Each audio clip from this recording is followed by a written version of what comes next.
నా హైడ్రేషన్ కోసం I just trust one thing, ఫుల్గా వాటర్ ఉండే కంట్రీ డిలైట్ వల్ల పొలాచి కోకోనట్స్. సో ఇప్పుడే కంట్రీ డిలైట్ యాప్ డౌన్లోడ్ చేసుకొని ఆర్డర్ చేయండి.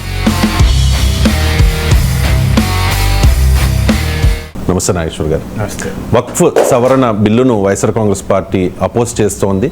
సో సభలో కూడా వ్యతిరేకంగా ఉన్న పరిస్థితి. ఇప్పుడు కొత్త చట్టాన్ని సవాల్ చేస్తూ సుప్రీంకోర్టులో వైఎస్ఆర్ కాంగ్రెస్ పార్టీ ఒక పిటిషన్ కూడా దాఖలు చేసింది సార్. అసలు జగన్ వ్యూహం ఏంటి? అంటే ఇప్పటికే ఐ థింక్ కాంగ్రెస్ పార్టీకి చెందిన ఒక ఎంపీ పిటిషన్ దాఖలు చేశాడు. అసదుద్దీన్ ఓవైసీ కూడా సుప్రీంకోర్టుకి వెళ్ళారు. సో అందువల్ల మల్టిపుల్ పిటిషన్స్ వెళ్తున్నాయి. సుప్రీంకోర్టు వీటన్నిటిని బహుశా కలిపి విచారిస్తుంది. సో ఎందుకు ఈ స్థాయిలో వైఎస్ఆర్ కాంగ్రెస్ రియాక్ట్ అవుతుంది అంటే ఇప్పుడు అధికారంలో లేదు, అధికారంలో ఉన్నది బీజేపీతో కలిసి ఉన్న కూటమి. మీకు అందుకే సిటిజన్షిప్ అమెండ్మెంట్ యాక్ట్ విషయంలో దానికన్నా కూడా మరింత బలంగా వక్ఫ్ చట్టాన్ని వ్యతిరేకిస్తున్నట్లుగా ఒక మెసేజ్ పంపదలుచుకుంది. దానికి మొదటి కారణం ఏంటంటే ఇది వక్ఫ్ చట్టం అనేది పార్లమెంటరీ డిస్కోర్స్ని దాటి పబ్లిక్ డిస్కోర్స్ కూడా దాటి ఎడ్యుకేషనల్ ఫేజ్లోకి ఎంటర్ అయింది. బెంగాల్ లాంటి ప్లేస్లో తీవ్రమైన హింసాకాండ చూస్తున్నాం. ఇప్పుడు తెలంగాణ, ఆంధ్రప్రదేశ్లో కూడా నిరసనలకు పిలిపించారు. అంటే ముస్లిం కమ్యూనిటీలో ఇది ఒక పెద్ద ఇష్యూగా జనంలో కూడా వెళ్ళిపోయింది. తర్వాత నెక్స్ట్ క్రిస్టియన్ ల్యాండ్స్ పైన పడతారు మోడీ ప్రభుత్వం విమర్శలు కూడా వచ్చాయి. ముస్లింల కన్నా ఆంధ్రప్రదేశ్లో క్రిస్టియన్స్ చాలా ఎక్కువ కంపారిటివ్లీ. ఎందుకంటే మీకు ఎవరు దళిత్ ఎవరు క్రిస్టియన్ అని చెప్పలేం కూడా.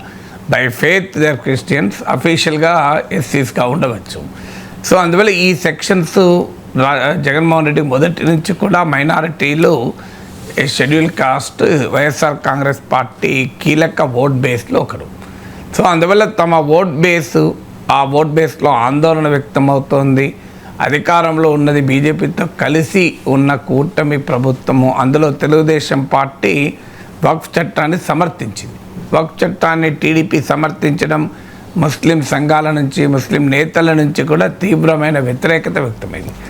నెక్స్ట్ క్రిస్టియన్ ప్రాపర్టీ మీద పడతాడు అనే ఇండికేషన్ వస్తుంది. ఎందుకంటే ఆర్గనైజర్లో ఒక ఆర్టికల్ రాసి తాత్కాలికంగా దాన్ని ఉపసంహరించుకున్నారు. ఎందుకంటే కేరళలో క్యాథలిక్ చర్చ్ బీజేపీకి మద్దతు ఇస్తుంది. కేరళలో నెక్స్ట్ ఇయర్ ఎలక్షన్స్ ఉన్నాయి. అందువల్ల ఈ కేరళ ఎలక్షన్ల వరకు ఆగవచ్చు. కేరళ ఎలక్షన్ల తర్వాత ఖచ్చితంగా క్రిస్టియన్ ప్రాపర్టీస్ పైన పడే అవకాశం ఉంటుంది. అప్పుడు తెలుగుదేశం పార్టీ మరింత ఎంబరాసింగ్ పొజిషన్లోకి నెట్టివేయబడవచ్చు.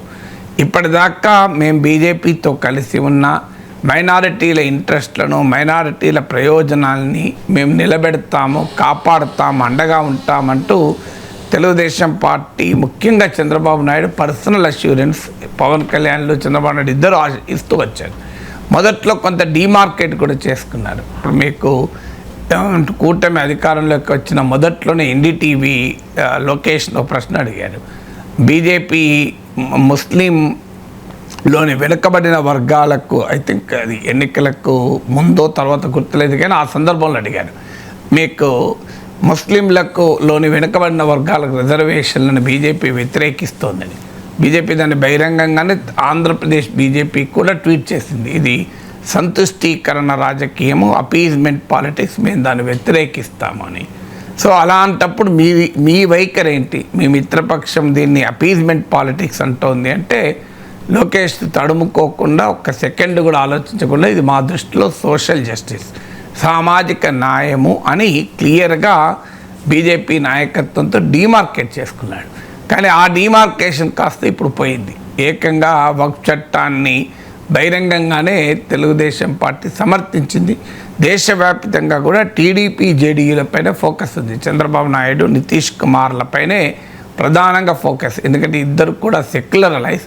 బీజేపీతో కొన్ని పరిస్థితుల్లో కొన్ని అవసరాల రీత్యా పొత్తు పెట్టుకున్నా మరి ఎందుకు డీమార్కెట్ చేసుకోలేదు? భారతీయ జనతా పార్టీ పొత్తులో ఉన్న తనకు నచ్చని అంశం ఉన్నప్పుడు డీమార్కెట్ చేసుకుంది. అత్యంత కీలకమైన సూపర్ 6తోనే బీజేపీ డీమార్కెట్ చేసుకుంది. టీడీపీ మేనిఫెస్టోతోనే బీజేపీ డీమార్కెట్ చేసుకుంది. అది బీజేపీ ప్రత్యేకత, గొప్పతనం. బీజేపీ చిన్న పార్టీ అయినా తెలుగుదేశం పార్టీ వల్ల కొన్ని ఎంపీలు, ఎమ్మెల్యేలు గెలుచుకునే పరిస్థితిలో ఉన్నా, ఆంధ్రప్రదేశ్లో ఆ పార్టీకి పెద్ద ప్రజెన్స్ లేకపోయినా ప్రిన్సిపల్స్కి వచ్చినప్పుడు కాంప్రమైజ్ కాలేదు బీజేపీ. ఫర్ ఎగ్జాంపుల్ మీకు మేనిఫెస్టోని ఒక ఎగ్జాంపుల్, తెలుగుదేశం పార్టీ జనసేన మేనిఫెస్టోను బీజేపీ అంగీకరించలే, ఎండార్సీలే. మనందరికీ తెలుసు, ఆ ఫోటో మనం చాలాసార్లు చూపెట్టాం కూడా. చంద్రబాబు నాయుడు పవన్ కళ్యాణ్ ఆ మేనిఫెస్టోని పట్టుకుంటే బీజేపీ అధికార ప్రతినిధి సిద్ధార్థనాథ్ సింగ్ దాన్ని ముట్టుకోవడానికి కూడా సిద్ధపడలేదు, దూరం నిలబడ్డాడు. సో అందువల్ల ఎట్టి పరిస్థితుల్లో బీజేపీ సూపర్ 6 ఎండార్స్ చేయలేదు. చంద్రబాబు నాయుడు నాయకత్వంలోని మేనిఫెస్టో టీడీపీ జనసేనల మేనిఫెస్టోగా మాత్రమే రంగంలో ఉంది. అందువల్ల డిమార్కెట్ చేసుకునేటప్పుడు చాలా స్పష్టంగా తమ ప్రిన్సిపల్డ్ వైఖరి డిమార్కెట్ చేసుకుంది. రెండో ఉదాహరణ, ముస్లింలలోని వెనుకబడిన వర్గాలకు రిజర్వేషన్లు ఇవ్వడాన్ని ముస్లింలకు రిజర్వేషన్లుగా అభివర్ణిస్తూ తెలుగుదేశం పార్టీ వైఖరికి భిన్నంగా బీజేపీ ఆంధ్రప్రదేశ్లో కూడా మేము ముస్లిం రిజర్వేషన్లు వ్యతిరేకిస్తామని సూటిగా చెప్పారు.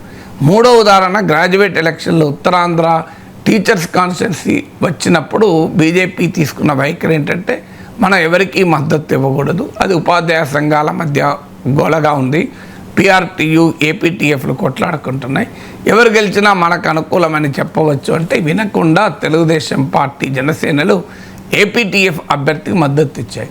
అప్పుడు బీజేపీ సంఘాలు ఓపెన్గానే పిఆర్టీ అభ్యర్థి శ్రీనివాసులు నాయుడుకు మద్దతు ఇవ్వడమే కాకుండా గెలిపించుకున్నాయి కూడా. మీకు రామ్మోహన్ నాయుడు బయట కూడా మనం ప్లే చేశాం, టీడీపీ జనసేనల అభ్యర్థి అని మాట్లాడాడు తప్ప ఎక్కడా కూటమి అభ్యర్థిని మాట్లాడలేదు. గెలిచిన తర్వాత అందరూ కూటమి అని అన్నారు, కానీ దానికి శ్రీనివాస నాయుడు క్లారిటీ ఇచ్చాడు, నాకు టీడీపీ జనసేనల మద్దతు ఇవ్వలేదు అని. సో అందువల్ల ఇప్పుడు మీకు 3 ఉదాహరణలు చెప్పాను. ఏ అంశం పైనైనా క్లారిటీగా తెలుగుదేశం పార్టీ వైఖరిని తాము సమర్థించకపోతే బీజేపీ స్పష్టంగా డిమార్కెట్ చేసుకుంటుంది. కానీ పెద్ద పార్టీ ఉండి బీజేపీ మద్దతు లేకపోయినా అధికారంలో ఉండే అవకాశం ఉండి, అసలు బీజేపీ మద్దతు ఉన్నా లేకపోయినా తెలుగుదేశానికి మెటీరియల్ డిఫరెన్స్ ఏమి ఉండదు, కానీ టీడీపీ మాత్రం కారణం తెలియదు. కీలకమైన సందర్భాల్లో తన రాజకీయ ప్రయోజనాలకు దెబ్బ తగులుతున్నా కూడా బీజేపీ వైఖరిని సమర్థించడంలో చాలా ఉత్సాహాన్ని చూపుతుంది. అందుకు క్లాసిక్ ఎగ్జాంపుల్ వక్ఫ్ చట్టం. సో ఇది వైఎస్ఆర్ కాంగ్రెస్ పార్టీకి ఒక అవకాశంగా భావిస్తుంది. ఎందుకంటే మైనారిటీ సెక్షన్లలో కోల్పోయిన ఓటింగ్ను కూడా, ఎందుకంటే మొన్నటి ఎన్నికల్లో మనం ఫలితాలు చూస్తే మైనారిటీ ఈ కులము ఆ మతం అని సంబంధం లేకుండా, ఆ ప్రాంతము ఈ ప్రాంతం అని సంబంధం లేకుండా వైఎస్ఆర్ కాంగ్రెస్ అన్ని కులాలు, అన్ని మతాలు, అన్ని ప్రాంతాల ఓటర్లను కోల్పోయింది. తమ తేడాలు ఉండొచ్చు, కొన్ని చోట్ల ఎక్కువ కోల్పోవచ్చు, కొన్ని చోట్ల తక్కువ కోల్పోవచ్చు. మీకు రాయలసీమలో ఓడిపోయింది, ఉత్తరాంధ్రలో ఓడిపోయింది, దక్షిణాంధ్రలో ఓడిపోయింది. అందువల్ల తాను కోల్పోయిన ఓటు బేస్ను తిరిగి నిలబెట్టుకోవటానికి ఇది ఒక అవకాశంగా వైఎస్ఆర్ కాంగ్రెస్ పార్టీకి ఉపయోగపడుతుంది.